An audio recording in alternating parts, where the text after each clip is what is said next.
Assalamualaikum warahmatullahi wabarakatuh. Alhamdulillahirabbil alamin wassalatu wassalamu ala asyrafil anbiya'i wal mursalin wa ala alihi wa sahbihi ajma'in. Pada hari dan kesempatan yang berbahagia ini, mari kita melihat kembali kajian kita, materi pembelajaran kita, yakni memahami makna beriman kepada hari akhir. Kita berbicara dengan hari akhir. Hari akhir ini adalah dalam bahasanya menurut bahasa hari penghabisan. Jadi kalau kita lihat menurut istilah, hari akhir itu adalah hari mulai hancurnya alam semesta berikut segala isinya dan berakhirnya semua kehidupan, semua makhluk Allah Subhanahu wa taala di muka bumi ini. Jadi hancur leburnya semua kehidupan di dunia ini merupakan hari akhir. Hari akhir itu menurut Al-Qur'an kita kenal dengan kiamat. Kiamat itu ada kiamat sugro, ada kiamat kubro. Kiamat sugro itu artinya kecil, kiamat kubro itu artinya kiamat yang besar. Jadi kiamat sugro itu misalnya kematian. Kematian itu kepada semua makhluk hukum berlaku. Yang namanya kematian berlaku kepada semua makhluk di muka bumi ini. Jadi itu yang dikatakan dengan kiamat sugro, kiamat kecil. Jadi Allah Subhanahu wa taala berfirman di dalam surah Ali Imran ayat 185, kullu nafsin za'iqatul maut wa innama tuwaffawna ujurakum yaumal qiyamah faman juhdiya 'anil nari wa udkhilal jannah faqad faza wa mal hayatud dunya illa mata'ul ghurur. Allah Subhanahu wa taala menyampaikan bahwa tiap-tiap yang berjiwa akan merasakan mati, dan sesungguhnya pada hari kiamat sajalah disempurnakan pahalamu. Barang siapa dijauhkan dari neraka dan dimasukkan ke dalam surga, maka sungguh ia telah beruntung kehidupan dunia. Telah beruntung. Kehidupan dunia itu tidak lain hanyalah kesenangan yang memperdayakan. Jadi berbicara dengan kematian, bahwa kata Allah di dalam semua jiwa, semua kehidupan, semua yang bernyawa pasti akan merasakan mati.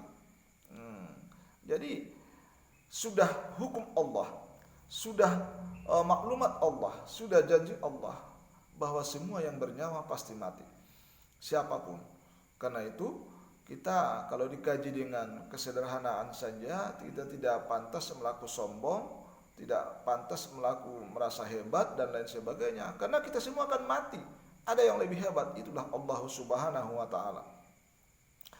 Jadi untuk kesempurnaan kehidupan kita itu, pahala yang kita lakukan, ibadah yang kita lakukan pada setiap harinya dengan penuh keikhlasan, maka pahala itu disempurnakan, dibalas oleh Allah nanti di yaumul akhir.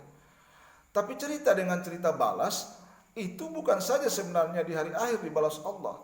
Cuma kesempurnaan balasan itu dijawab balas Allah pada hari akhir nanti. Di dunia ini sudah kita tahu balasan-balasan yang diberikan Allah kepada kita, keberkahan hidup, ya kan? Kemudahan hidup, ya, ketenangan, kesehatan. Itu semua merupakan balasan Allah atas pahala yang kita lakukan.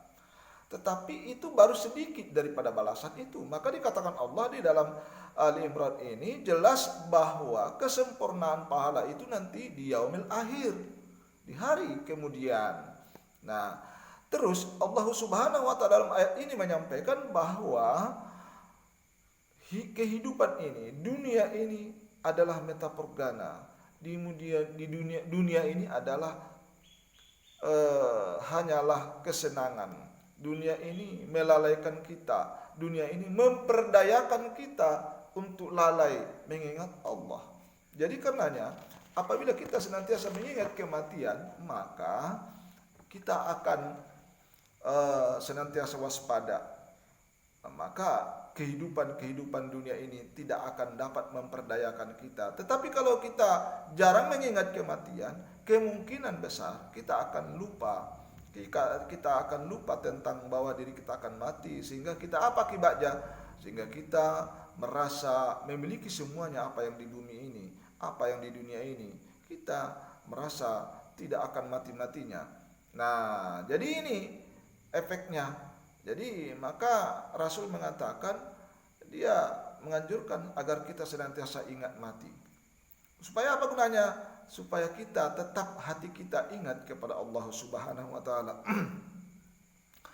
Nah, jadi kiamat sugro itu adalah kiamat kecil yang terjadi. Contohnya misalnya tadi adalah kematian. Nah, jadi peristiwa-peristiwa setelah matinya manusia, maka ada ceritanya alam kubur. Alam kubur ini ada di sana dua peristiwa yang sangat penting. Ada di sana fitnah kubur, ada di sana siksa dan nikmat kubur.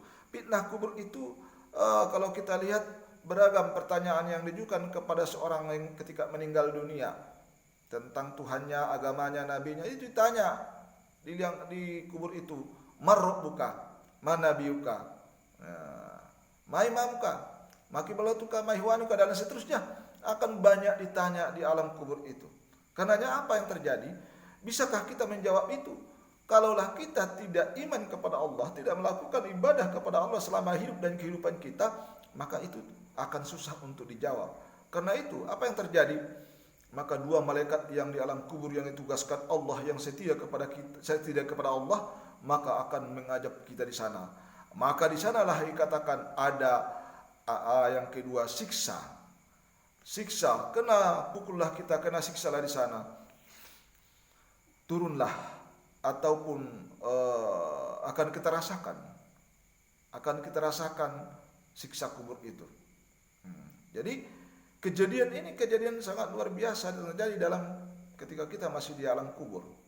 Nah, jadi ketika kita orang yang beriman dan selama hidup dan kehidupan kita menjadi orang yang taat kepada Allah, maka akan kita lihat balasannya juga.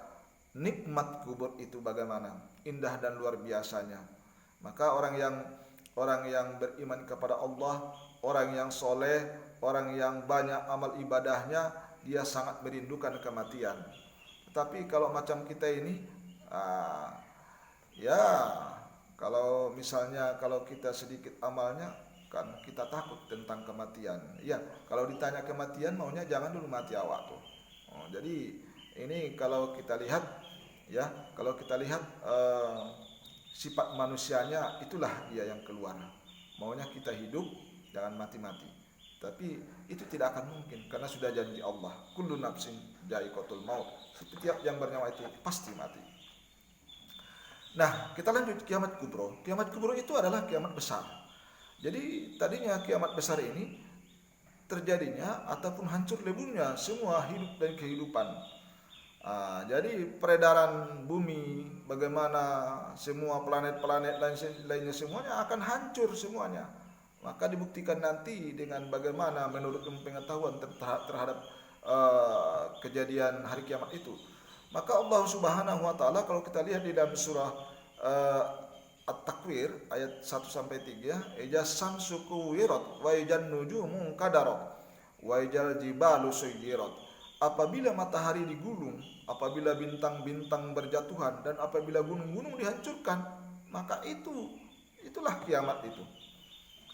Maka di sana bagaimana? Bisa dibayangkan luar biasa dahsyatnya. Gempa sedikit saja sudah menakutkan sekali. Sudah pening kepala, sudah takut luar biasa, sudah datang tsunami dan lain sebagainya. Maka ini penting dan perlunya kita mengkaji bagaimana kiamat itu. Begitulah dahsyatnya luar biasa. Tak bisa dibayangkan bagaimana dahsyatnya kiamat besar itu. Kemudian kita lihat bagaimana hari kiamat itu menurut ilmu pengetahuan. Secara ilmu pengetahuan bisa enggak terjadi kiamat itu? Maka bumi terjadi dari gas yang berputar, ya kan? Setelah diam, gas itu menjadi dingin, maka gas yang berat mengendap ke bawah, yang ringan berada di atas. Melalui proses evolusi yang lama, gas bagian luar mengeras menjadi batu, kerikil, pasir dan sebagainya. Sedangkan bagian tengah masih panas. Zat panas bercampur lava, lahar, batu dan pasir panas bumi beredar karena adanya daya tarik matahari terhadap bumi berkurang. Akibatnya apa? Bumi akan bergeser dari matahari sehingga putaran bumi semakin cepat dan akan mengalami nasib seperti meteor menyala ataupun hancur. Berarti dari sudut ilmu pengetahuan menurut geologi akan terjadilah kiamat. Berikut kita lanjut dengan teori fisika. Kita lihat bahwa letak matahari kira-kira 150 juta kilometer jauhnya dari bumi. Namun sinar matahari sampai ke bumi selama 8 menit 20 detik. Itu supaya sampai ke bumi sinarnya tadi 8 menit 20 detik. Garis tengah matahari 1,4 juta kilometer. Dan luas permukaannya 616 kali 1010 km sama dengan 622.160 km.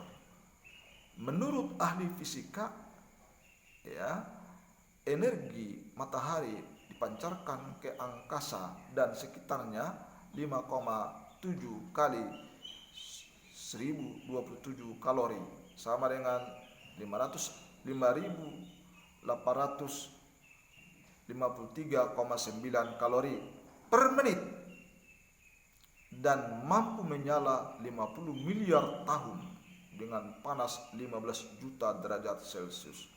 Kalau suatu ketika matahari tidak muncul atau cahayanya redup karena tenaga sinarnya habis, maka tidak ada angin dan awan yang berakibat hujan tidak akan turun. Selanjutnya, gunung-gunung akan meletus, ombak bergulung-gulung, air laut naik sehingga hancurlah bumi ini. Itu menurut fisika. Kemudian kita lihat bukti indrawi terjadinya hari akhir. Imam At-Tabrani dan Ibnu Katsir berpendapat bahwa telah diperlihatkan peristiwa-peristiwa yang menakjubkan di dunia sebagaimana berikut ini. Peristiwa pembunuhan yang dipermasalahkan oleh Bani Israel akan dihidupkan kembali oleh Allah Subhanahu wa taala dengan perantaraan daging sapi yang dipukulkan ke tubuh orang yang terbunuh. Ini kita lihat surah Al-Baqarah 72 sampai 73. Yang kedua, peristiwa Nabi Ibrahim dan burung-burung yang dicincang kemudian diletakkan di tiap-tiap bagian di atas bukit. Lalu Allah Subhanahu wa taala berfirman, "Panggillah, niscaya mereka datang kepadamu dengan segera." Ini diceritakan Allah di dalam surah Al-Baqarah 260. Jadi, kalau begitu kekuasaan Allah, kalau kita lihat luar biasa. Itu akan terjadi kiamat nantinya. Demikian keadaan kita, bagaimana untuk mengimani kiamat itu, bagaimana, apakah kita membiarkan begitu saja atau kita tidak mau memahami hari akhir ataupun hari kiamat itu. Itulah kajian kita, materi pembelajaran kita hari ini. Semoga ada hikmah dan manfaatnya. Wabillahi taufiq wal hidayah. Assalamualaikum warahmatullahi wabarakatuh.